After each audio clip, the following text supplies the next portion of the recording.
मित्रांनो नमस्कार, तुम्ही पाहताय आकार DG9 आणि मी आहे प्रभाकर सूर्यवंशी। ही प्रस्तावना आहे कारण पुढचा जो काही 20-22 मिनिटांचा खेळ आहे तो सगळा एका तरुण तडफदार नेत्यानं दुसऱ्या युवा नेत्याला दिलेला उत्तराचा खेळ आहे। आणि मी काल जेव्हा ही प्रेस कॉन्फरन्स पाहिली तेव्हा मला वाटलं की ह्यातला जो काही भावार्थ आहे, ह्यातलं जे काही त्या युवा नेत्याला मांडायचं आहे ते आपल्या प्रेक्षकांपर्यंतही पोहोचायला हवं। म्हणून ती प्रेस कॉन्फरन्स जी आहे ना, त्याचा व्हिडिओ जसाच्या तसा मी तुमच्यासमोर सादर करतोय। तो खरं तर लाईव्ह आपल्या चॅनलवर टाकायला हवा होता, पण नेमका मी परवा एका कामात अडकलो होतो, त्यामुळे मी ती प्रेस कॉन्फरन्स आधी ऐकली नव्हती। काल ऐकल्यानंतर मला असं वाटत होतं राऊंड की त्यातले एक एक मुद्दे, एक एक किस्से, एक एक स्पष्टीकरणं जी दिलेली आहेत ना ती महाराष्ट्रातल्या जनतेपर्यंत पोहोचायला हवी। म्हणून ही प्रेस कॉन्फरन्स तुमच्यासाठी सादर करतो।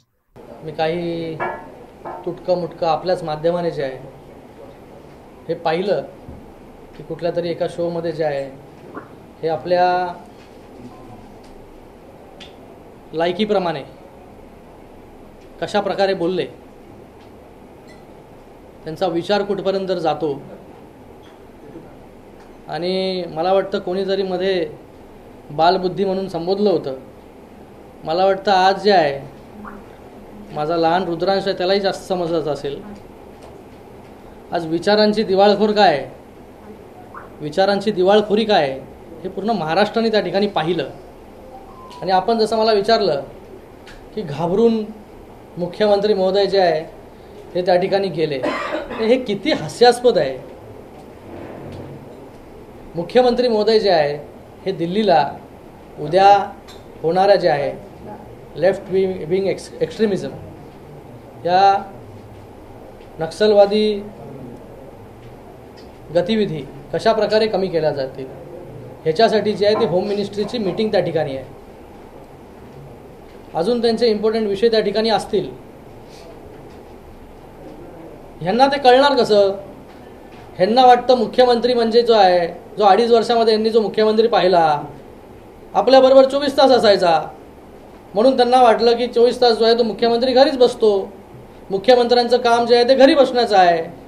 तर मी त्यांना दोष देणार नाही, कारण की त्यांनी ते 2.5 वर्षामध्ये पाहिलं, जो अनुभव घेतला त्या अनुभवावरती मला वाटतं आज लोकांच्या समोर जो आहे आपले विचार त्यांनी त्या ठिकाणी ठेवले की मला घाबरून। अरे घाबरून म्हणजे कोणाला घाबरून? तू कोण आहेस? तुला कशाला घाबरतील? आणि प्रत्येक वेळेस इथे आव्हान तिथे आव्हान, तिकडून उभं राहा इकडून उभं राहा, असं करा तसं करा, डिबेट करा, अमुक करा तमुक करा। अरे तेवढंच काम थोडी मुख्यमंत्र्याचं असतं। तू जरी मुख्यमंत्री त्या प्रकारचे अनुभवले असतील तरी हा मुख्यमंत्री जो आहे, हा मुख्यमंत्री हा पूर्ण महाराष्ट्रासाठी जो आहे गेल्या 1.5 वर्षापासून जे आहे हे दिवस रात्र त्या ठिकाणी काम करतोय। हे पूर्ण महाराष्ट्राने पाहिलं की मुख्यमंत्र्याला फक्त ऑनलाईन येऊन गरम पाणी प्या, थंड पाणी प्या, सोशल डिस्टन्सिंग ठेवा, स्वतःची काळजी घ्या, मी फक्त तुम्हाला ऑनलाईन सल्ले देणार, हे मुख्यमंत्र्यांचं काम नाही।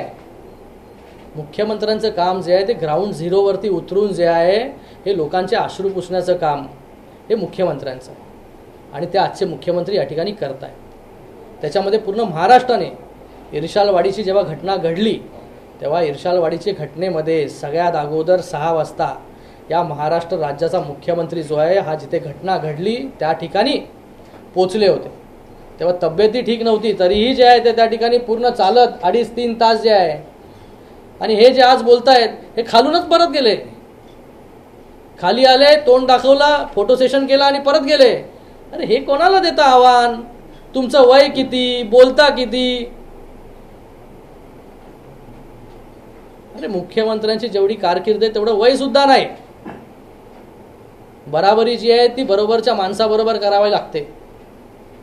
तुम्हाला काय सगळं फुकट बाळासाहेबांच्या आशीर्वादाने आजपर्यंत मिळत आलेलं आहे। सोन्याचा चमचा घेऊन तोंडामध्ये या ठिकाणी तुम्ही आलात, 2 आमदारांच्या बळी घेतले, त्या ठिकाणी आमदार झाले फ्रीमध्ये, आणि त्याच्यानंतर मंत्री सुद्धा। तुम्हाला काय कळणार पक्ष वाढणीसाठी काय करावं लागतं ते? पक्ष कशा प्रकारे वाढावा लागतो, कशा प्रकारे झिजावं लागतं, आज प्रत्येक शिवसैनिकाला मला विचारणं आहे की आपण यांना विचारलं पाहिजे की आजपर्यंत किती केसेस घेतले पक्षवाढीसाठी, किती लाट्या काढल्या यांनी आणि यांच्या वडिलांनी पक्षवाढीसाठी, का आपणच फक्त लाटा खात राहायचं, केसेस अंगावरती घेत राहायचं आणि हे आव्हान करणार? अरे आव्हान आपल्या बरोबरीच्या, तुम्ही तुमच्या लेवलच्या हिशोबाने करा ज्याला करायचं आहे. मुख्यमंत्र्यांचं हे का? मुख्यमंत्री जे आहे ते दिवसरात्र त्या ठिकाणी काम करत आहेत आणि काही लोक त्या ठिकाणी म्हणतायत की मुख्यमंत्री सकाळी लवकर उठत नाही, माझा प्लेन देखील टेक ऑफ घेत नाही, माझा प्लेन 2 वेळा. आज त्यांनीच मान्य केलं की मुख्यमंत्र्यांच्या शिवाय जो आहे तो त्याचा प्लेन टेक ऑफ घेत नव्हता आणि त्या प्लेनमध्ये जो प्रवास केला त्याचा तिकीट कोणी काढलं होतं हेही लोकांना सांगा, हेही लोकांना सांगा, हेही लोकांना कळलं पाहिजे की कुठल्या प्लेनमध्ये जात होते. मुख्यमंत्र्यांचा हात धरून जे आहे ते तुम्ही आजपर्यंत पुढे आलात त्या ठिकाणी. काय अरे काय बोलायचं, त्याला काय सेन्स तरी असलं पाहिजे. नॉन सेन्स बडबड जी आहे. आज किती मोठा प्लॅटफॉर्म त्या ठिकाणी आपण केलेली कारकीर्द 2.5 वर्षामध्ये ती तरी सांगायला पाहिजे होती. त्या ठिकाणी एन्व्हायरमेंट मिनिस्टर होते तेव्हा काय काम केलं, काय उद्योग केले, किती उद्योग आणले, बाहेर कुठे कुठे उद्योग केले, ह्या गोष्टी तरी सांगायला पाहिजे होत्या. तिथे पण पॉलिटिक्स. अरे आपल्याकडे लोक जे आहेत हे युवा नेते म्हणून बघतात. तशा प्रकारे लोकांना तरी सांगा आपली कारकीर्द. फक्त काय 1.5 वर्षामध्ये जेव्हापासून सत्ता गेली आहे तेव्हापासून फक्त आव्हानं देत सुटायचे, लोकांना शिव्या देत सुटायचं, नको नको ते बोलायचं.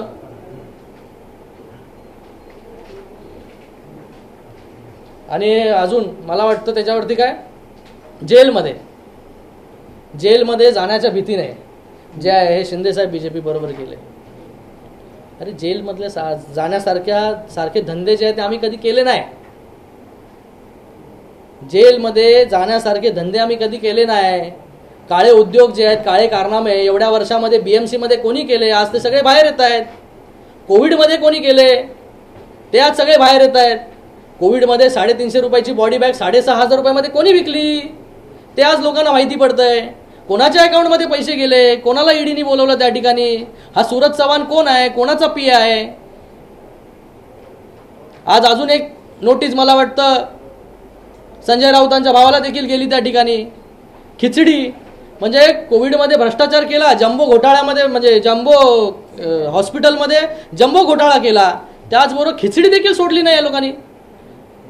300 म्हणजे मला वाटतं 300 ग्राम खिचडी, त्याच्यामध्ये 100 ग्रामच मिळायची लोकांना. आणि आजच मला वाटतं ते लाईफलाईन हॉस्पिटल ज्याला टेंडर जे आहे या 19 जून 2020ला मिळालं, टेंडर झालं 22 तारखेला आणि कंपनीची स्थापना झाली 26 तारखेला. किती भारी कारभार आहे, किती मस्त एकदम. म्हणजे कंपनी स्थापन होण्याच्या अगोदर कंपनीला टेंडर देखील मिळाला. अरे हे सगळे काळे कारनामे जे आहेत हे तुम्ही लोकांनी केले. ह्याच्यामुळे जेलमध्ये येणाऱ्या काळामध्ये कोणाला जावं लागेल हे माहिती पडणार आहे. अरे जेलचं कोणाला सांगता? 100 केसेस मान्य मुख्यमंत्री मोदयांवरती आहे. लाठ्या खाल्ल्यात, काट्या खाल्ल्या आहेत पक्षासाठी, पक्ष वाढवण्यासाठी. तुम्ही काय केलं? तुम्ही जेव्हा फिरत होता सभा घेण्यासाठी तेव्हा कुठे नांदेडला वगैरे जायचे, कुठे जायचे तेव्हा तुमचा फूड ट्रक पूर्ण तुमच्या बरोबर असायचा, त्या ठिकाणी आचारी असायचा, सगळे असायचे. आणि ते मिळालं नाही तर यांना लागायचं काहीतरी एक सँडविच. आम्हाला माहिती आहे ना, आम्ही होतो सँडविच लागायचा, स्प्रिंगल्स लागायचे, असे ठरलेल्या गोष्टी होत्या. तर त्या आम्हाला आणायला बिचारांना, एक जर नांदेडमध्ये असेल तर बिचारा संभाजीनगरला एकाला पाठवायचं, एकाला हैदराबादला पाठवायचं. म्हणजे काय पण आम्ही ते केलं. ते यायचे तेव्हा त्यांना कोल्ड कॉफी आवडायची, त्यांच्या गाडीमध्ये आम्ही कोल्ड कॉफी पण ठेवायचो, सँडविच पण ठेवायचो, सगळं करायचो. नेते होते आमचे. अशा प्रकारे पक्ष वाढवण्यासाठी मेहनत केली आहे. माझं संपलं नाही अजून, नंतर विचार. अरे पॉज घेतला पाहिजे ना. अशा प्रकारे पक्ष. आणि आज हे आवाहन करतायत जेलमध्ये जायच्या भीतीने, हे गेले करून.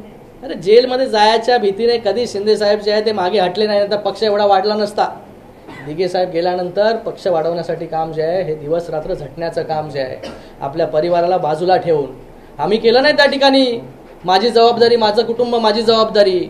आम्ही नेहमीच माझा महाराष्ट्र माझी जबाबदारी जी आहे, माझा शिवसैनिक जो आहे तो माझी जबाबदारी, या अनुषंगाने आम्ही सगळे लोक या ठिकाणी काम करतो. आणि माझंही नाव घेतलं त्या ठिकाणी, नाही तर तरुण पोराला जेलमध्ये जावं लागत होतं. अरे मला तू बोला. अरे मी तेव्हा कॉलेजमध्ये शिकत होतो, कॉलेजमधून शिकून जे आहे त्याच्यानंतर खासदार झालो, आणि त्याच्यानंतर जे आहे हे 9 वर्ष ते काम करतो आहे. त्याच्यानंतर थोडंफार जे आहे हे माझं काही इन्कम वगैरे असेल हे लोकांच्या समोर असेल.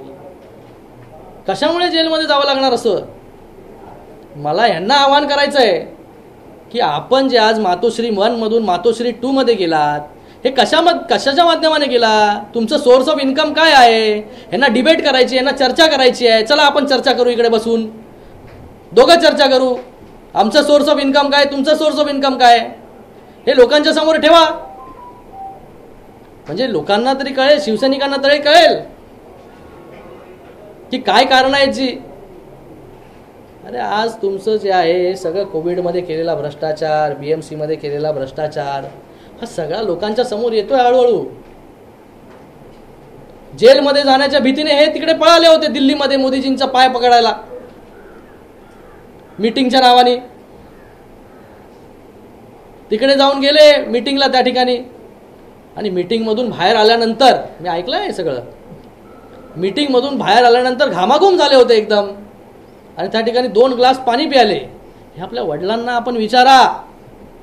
वडिलांना नाही विचारू शकत तर अजितदादांना विचारा त्या ठिकाणी की काय झालं होतं ते.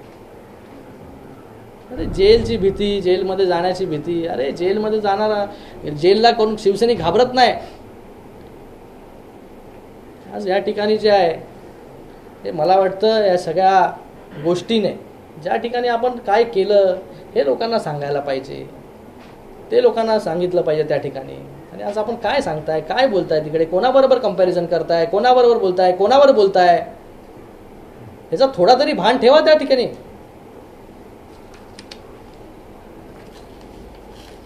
आम्ही बॉडी बॅग विकले नाही 6,500 रुपयामध्ये, जे तुम्ही केलं.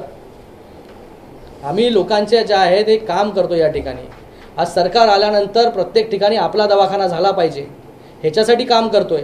1.5 लाखाचं जे मर्यादा होती महात्मा ज्योतिबा फुले योजना, त्याला 5 लाख केलं. ही कामं जी आहेत ही सरकारच्या माध्यमाने आम्ही त्या ठिकाणी करतो. तुम्ही काय केलं 2.5 वर्षामध्ये? मला वाटतं ह्यांनी पवार साहेबांना विचारलं पाहिजे. आज हे म्हणतात, अजून एक हास्यास्पद गोष्ट बोलले आज की घरी राहून पण काम करता येतं.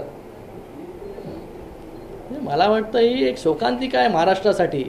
अरे आमचा साधा नगरसेवक घरी बसून काम करू शकत नाही, तर हे मुख्यमंत्री घरी राहून काम करू शकतात आणि त्याच्यामध्ये बेस्ट CM पण होऊ शकतात. हे खूप एकदम,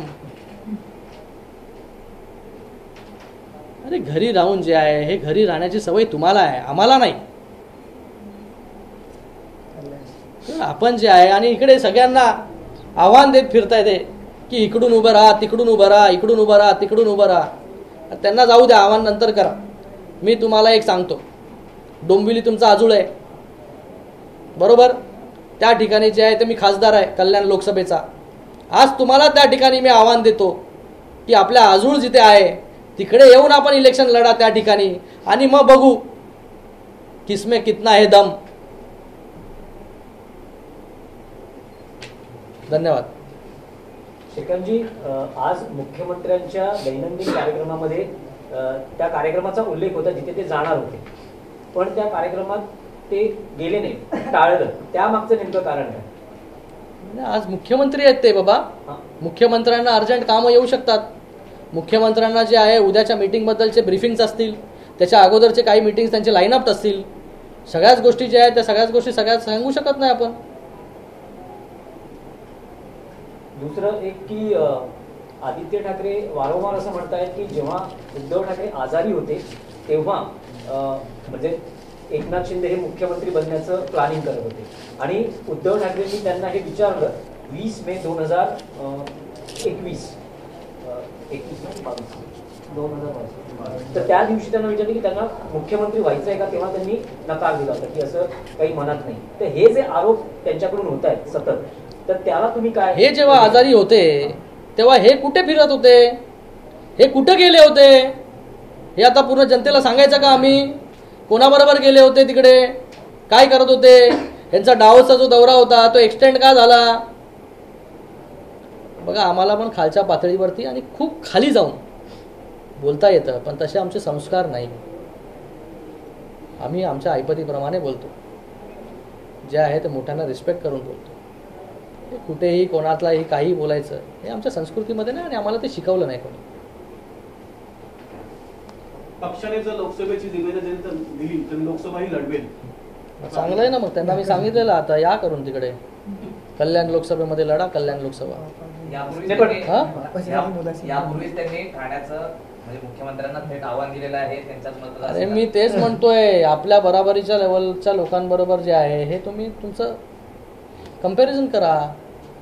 अरे ज्याची कारकीर्द झाली तुमच्या वयापेक्षा जास्त, अशा माणसाला तुम्ही सांगणार आणि कधी पण काही बोलत राहणार की इकडे या तिकडे या, मी डिस्कशन करतो, मी डिबेट करतो. अरे तू कोण? तुझ्यावर कशाला डिबेट करतील? त्यांना खूप चांगली कामं आहेत करायची, महाराष्ट्राची कामं आहेत, लोकांची कामं आहेत. फक्त इंटरव्ह्यू द्यायचं काम थोडी आहे मुख्यमंत्र्याचं. अगोदरचे द्यायचे मुख्यमंत्री ऑनलाईन इंटरव्ह्यू, ते पण 1 to 1 पण नाही, घाबरून. आणि आज हे डिबेट करतायत त्या ठिकाणी आणि आव्हान करतायत. अरे कोविडमध्ये हे पळून घरात बसले होते, बिळात बसले होते. कोविडमध्ये कधी बाहेर आले 2.5 वर्षामध्ये? आठवतं का तुम्हाला तरी? तुमची पण टेस्टिंग विस्टिंग केली ती शिंदे साहेबांनी केली. कोण आलं होतं बाहेर? मी तुम्हाला एक इन्सिडेंट सांगतो. पहिली लाट झाली, दुसरी लाट झाली, तिसरी लाट जेव्हा आली तेव्हा मी इकडं माझ्या शहर प्रमुखाबरोबर आलो होतो डोंबिवलीच्या. राजेश मोरे आमदार होते, रवी फाटक. तिसरी लाट तेव्हा सगळं गेलं होतं. तेव्हा मी आलो या ठिकाणी बसलो इथेच. तेव्हा या ठिकाणी खूप क्वचित लोकांना यायला मिळायचं. तर या ठिकाणी आलो, बसलो 15-20 मिनटं. मला वाटतं काहीतरी येईल आता, बोलवणं येईल. त्या ठिकाणी अँटीजन टेस्ट किट आली. अँटीजन टेस्ट किट आल्यानंतर मी शिवसैनिकांना पण सांगू इच्छितो की कशा प्रकारे हे लोक वागायचे.